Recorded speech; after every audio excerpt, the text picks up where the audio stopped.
Under these dried shrubs lies the old man's son. The father says he starved to death. He then painfully tells me he doesn't mind starving because he has lived long enough, but he is desperate for his other children to survive. I'm worried about the children because of hunger. I can't give them anything other than wild fruit, which is also getting depleted. If I don't get any assistance, we are doomed. After months without rain, food and water is scarce in a third of the country. It is particularly bad in the hot, remote and arid areas of Kenya, like Turkana. This is one of the central water points which supplies villages. Women come from far and wide hoping to get some water to take home and for their livestock. But look,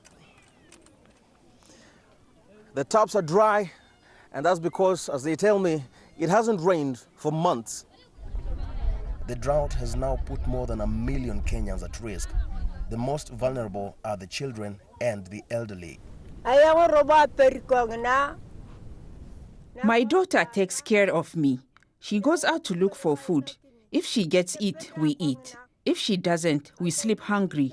Here our biggest problem is hunger. And it's not just me. The entire community lacks sufficient food.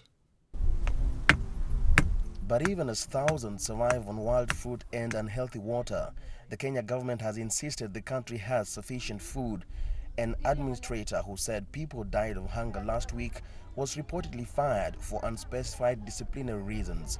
Here in Turkana, local leaders are now afraid of speaking openly about the drought for fear of reprisals. Even a doctor who told me he has treated children for malnutrition won't do it on record.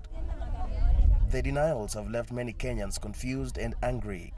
Majority of Kenyans are caring, majority of Kenyans want to help.